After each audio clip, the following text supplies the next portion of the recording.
ټولو خویندو او ورونو ته د زیمبابوې په خلاف باندې د ټیسټ د میچ د ګټلو مبارکي وایم. ډېر مو مبارک شه هیوادوالو. یوازې کرکټ دی چې موږ افغانانو ته خوشحالي راکوي. افغانستان کې خو تاسو ته ښه پته ده چې ډېر زیات جنګونه وي. بېګناه افغانان شهیدان کېږي. یوازې سپورټ دی. ما کرکټ یاد کړی، خو دې کې نور چې والیبال شو، فوټبال شو، هاکي شوه، ریسلینګ شو، باکسینګ شو، دغه سپورټس موږ ته خوشحالي راکوي. نور خو په افغانستان کې بل څه موږ ته خوشحالي نه راکوي. زیاتره ورونه والله خپم دي دې میچ کې چې کوم خیانت وشو، لګیا دي دغه خیانت بیا هم کېږي، دغه نه ودرېږي. په ورلډ کپ کې څه شي وه، زه خپله خفه کېږم په دغې باندې چې دغه خیانت چې دی دا د موږ د افغانانو د سترګو په مخامخ باندې کېږي. په دې باندې زه خپله ډېر خفه کېږم. مخکې به چې موږ ټیسټ وګټلو، ډزې به وې، خوشحالۍ نه به وي. هغه ډزې په کار نه دي، خو ډېرې خوشحالۍ نه به وي. خپله که تاسو دغه ټیسټ موږ وګټلو که نه، زیاتره ورونه زه خفه ګورم. ولې ګورې جاوید باندې، یو خو په جاوید باندې خفه دي چې جاوید ورور په لوبډله کې همیشه اخیستل کېږي د T20 نواله اوډیای او دغه د ټیسټ هم ورباندې وکړي. مسلسل ناکام شو. دا په لوبډله کې ولې لوبېږي؟ ښه مضبوطه واسطه لري. هغه تاسو هم پوهېږئ، زه هم خبر یم چې واسطه لري. لنډ مثال یې درله د شاهد کمال درکړم. بېچاره 6 اورونه یې کړي دي که 15 اورونه یې کړي دي. تاسو هغه دغه سکور ګورئ چې څومره سکور یې ورکړل. را به شو جاوید ته. جاوید نه بالینګ ښه بالینګ کړی، یوه وکټ یې واخیستله، دنیا یې ورانه نه کړله، یوه وکټ یې واخیستله. خامخا 14 اورو کې ماته راکړه. نن هم ټورنمنټ په هغې کې مې په یو اوور کې 3 وکټې واخیستې. اوس به خلک وایي چې تا ټیم میټ ټینس بالو. ما خو پرېږده، په جلال آباد کې ته نه ښه ځوانان شته، جلال آباد کې چې هغوی انټرنیشنل کرکټ اوسه پورې نه دی کړی. د افغانستان چې کوم هغه ډومیسټک کرکټ دی هغه هم لا نه دی کړی. د ده نه ښه بیټینګ هم کوي، د ده نه ښه بالینګ هم کوي. دا چې کله بالینګ کوي ډېره بېادبي دي. ما بې بس سترګو شروع وشي، مولا دې غرق نه که، ملک خو نه پته کوي که نه. وکټ والا بیټسمین چې دی که نه، هغه وډاره کله پریشر ورباندې واچوه چې کله بیټینګ ته راوځي. T20 ته نه مه جوړوه، ټیسټ دی، یوه اوره ولوبوه، د هغې نه پس به خوا دې خوا بیټینګ کوه. دواړو ټیسټ دواړو اننګز کې ته هېڅ هم ونه کړل. موږ په عبدالمالک بیچاره باندې نیوکه کوله. ما د خلکو مور او خور کنځل، هر څه یې وکړل. وایي تا عبدالمالک دپاره حق غوښتی او عبدالمالک دپاره ولکه ما اواز هم اوچت کړی. هغه یې لوبډله کې اخیستی او ځوان او کورني کرکټ کې ښه پرفارمنس کړی او راوستی. ما ورته اواز نه دی اوچت کړی. وفادار ته مې اواز بالکل اوچت کړی او بیا هغه عبدالواسي دی ورور دی، د هغه په باره کې تا وایي اواز اوچت کړی او هغه دپاره ولکه ما غږ هم اوچت کړی. بیچاره په کورني کرکټ کې ښه پرفارمنس کړی دی، په شپږیزه کې ښه پرفارمنس وکړی، په خپل استعداد لوبډلې ته راغلی. خو تاسو ته ښه معلومات چې کله زموږ پیج ګرین و، عبدالواسي، ظاهر خان او دا نور منیر کاکړ، دا ټول یوه درویشتي وو. دلته تاسو خپله کوم خیانت دی افغانستان سره هغه کتلی شئ. یمین احمدزی لوبډله کې اچولی او دې کې یمین کېنولو. راشد خان تقریبا 21 کلو ریکارډ نن مات کې. 21 کلو ریکارډ. تاسو ته څومره هاورز وکړل، موږ ته څومره هاورز وکړل.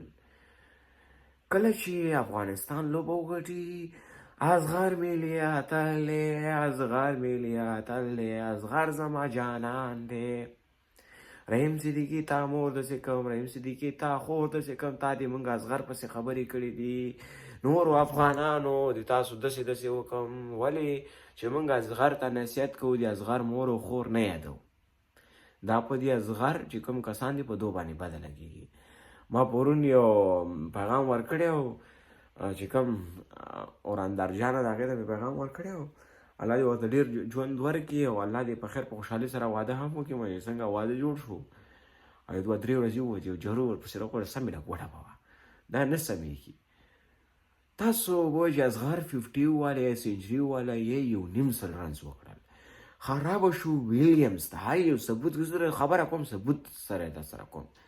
ویلیمز چې کله پیج ګرین و په هغې کې ویلیمز سینچري والا، دې کې ویلیمز سینچري والا، هغې کې خو اصغر سینچري ونه والا ولنی میچ کې که نه. کپتان ګوره خپل رولز ادا کوي، راشد خان کپتان هم نه دی. موږ ته خو ټوله لوبه راشد خان وګټله. 11 وکټې په خوله یادېږي. 21 کالو ریکارډ یې مات کړی، په خوله یادېږي. دومره ورځ اوسه پورې چا نه وکړي په دې 21 کالو کې. 2000 کال نه نیولې تر اوسه پورې هغه ریکارډ یې مات کړی. زیمبابوې چې کوم څو کسان اوټ وه هغه هم سم ریکارډ په موږ جوړ کړی. هغه بلې نه وایي 95 رنزه وکړه. خیر دی بیټینګ پیچ ته جوړو. اوس دلته زغر سنچري وواله ما د خلکو کنځلې وکړې نو چې د زیمبابوې 9 نمبر بالر راځي او په تا 95 رنزه کوي. تاسو خپله سوچ وکړئ بیا نو چې پیچ یې څنګه جوړ کړی دی. خپله سوچ کولی شئ. نو دلته هم چې زمونږ اتل د سنچریو چې باران کوي په افغانستان ټیم باندې یکه مانه 50 او سنچري وي. هغه په دواړو اننګز کې تقریبا 10 رنز هم جوړ نه کړل. نو تاسو په خپله قضاوت وکړئ دا بیټسمین پسه شو. جاوید احمدي صاحب یادوم ته بیټسمین پسه شوي. یکه مانه په واسطه راځي او لوبېږي. د پردیو خلکو حق خوري، د نورو ځوانانو حق خوري. هی افسوس افغانستان. زه درته دا خبره کوم که نه دا زغر به ډېر زر لرې شي. دا خبره یاد ساتئ. دا لرې کېږي.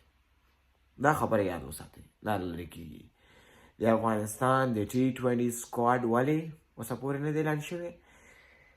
د 4 لوبغاړو ویزو کې ستونزې دي چې هغه لوبغاړي اوسه پورې کرکټ بورډ هم نه دی اعلان کړي. خو ما ته معلومات شته نشم شیر کولی در سره ځکه چې حق نه لرم د کرکټ بورډ د لوري. معلومات پوره رسېدلي دي. ما ته اول معلومات را رسېږي.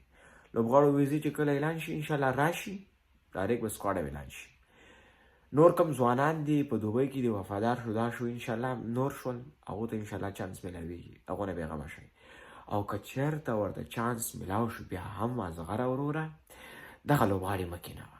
دو ته چانس ورکړه. شاید کمال خو بیچاره دې ټیسټ ته دې راوستو. بهیر محبوب دې راوستلو. منیر کاکړ دې راوستو. منیر کاکړ خو زه ګیم وکړې زه خیر دی کلي ولو. هغه زمونږ تیز بالر دې راوستلو کونړ نه چې صافي وروره چانس یې ورنه کړي. زه به څه ووایم؟ زما دا سترګې وګورئ دا 20 ساعته زه کار کوم.